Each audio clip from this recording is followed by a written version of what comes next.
Fanakorontanana no nandikany ministry ny fampianarana ambony sy ny fikarohana siantifika, ny fiparitahan'ny laza adina nitarika ny tsy fahatombanana samihafa, toy ny fahatarany ny fahatongavany laza adina fiandry tamin'ireo folobe mpanadinana nandritra ny fanadinam-panjakana bakaloria. Namafisy ny ministra tompona andraikitra nandritra ny valandresaka ho an'ny mpanao gazety, fa tsy maintsy ho tohizana ny fanadiadiana ka ampiarina ny sazy mifandraika amin'izany. Isan'ny voasaringotra hatreto ny directeur des examens nationaux, izay sady lehibe ny office du bac n'Antananarivo sy ny proviseur ny lycée Imerintsiatosika.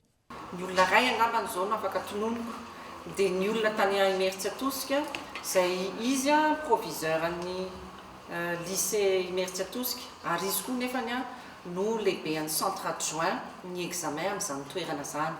Zany olona zany zao dia tokony niditra fitsarana androany, avy eo izy nefa nanao aveu hoe avaizany nazahoany an'ilay sujet, dia iny moa zany misy enquête mbola miakatra araka ny teneniko taminareo teo.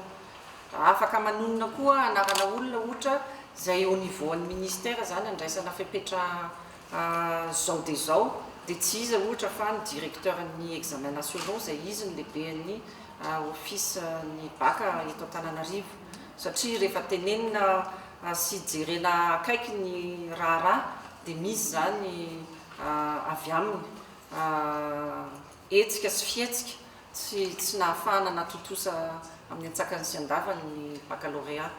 Nitondra fanazavana manoloana ny tolo-kevitra naroso ny CSS Antananarivo amin'ny tokony hamerenana ny fanadinana baccalauréat 2022 ihany koa ny ministra ny fampianarana ambony sy ny fikarohana siantifika.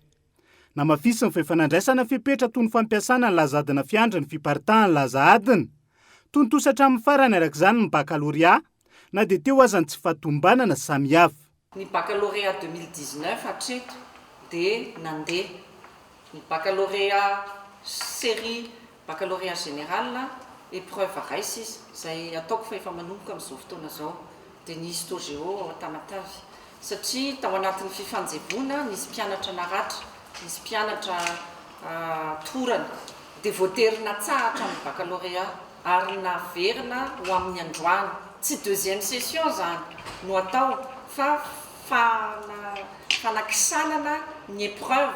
Fa ohatran'izay koa raha tadidinareo ny teo amin'ny lycée technique ny Alarby, amin'izao tsika miteny zao zany dia averiko indray ny épreuve rehetra ny baccalauréat, première série ho an'ny technique professionnelle, enseignement général dia vita androany.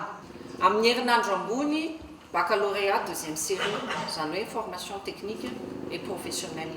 Teboka maro no mampanany CSS Antananarivo amin'ny baccalauréat 2022 ka antony nandrosoa ny tolo-kevitra indrindra ny famerenana ny fanadinana. Voalohany lanja ny diplôma bac 2022 sy ny fiatraikany samihafa, manomboka amin'ny siva ny idirana eny amin'ny anjery manontolo sy ny sihatry ny asa. Manomboka amin'ny fanoloana ny mpanao ny laza adina any amin'ny conclave ny tokony hojerena amin'izany, hoy ny fanazavana. Tsy haintsika hatramin'izao hoe avy aiza ny sininy mety ho vokatry ny olana, dia izay le mahatonga ny sosikevitra hoe tsara raha toka soloana aloha ireo le mpanao confection na sujet any amin'ny conclave, dia rehefa avy eo jerena tsara ihany koa ny fomba fandrindrana azy araka ny fenitra izay fanaovana azy hatramin'izay, dia mba ho tena bac ataontsika hoe tsy misy tomika no ananany mpianatra eto Madagasikara. Namafisy ny ministra hatrany ankilany fatontosatra amin'ny farany fanadinana baccalauréat, na dia teo aza ny tsy fahatombanana samihafa. Ho amafisina hatrany ny fiambenana ny laza adina, indrindra ho an'ny fanadinam-panjakana baccalauréat teknika izay mbola hitony herinandro ho avy izao. Isy ihany koa ny fepetra maro ho raisina amin'ny fitsarana ny laza adina sy ny maro hafa.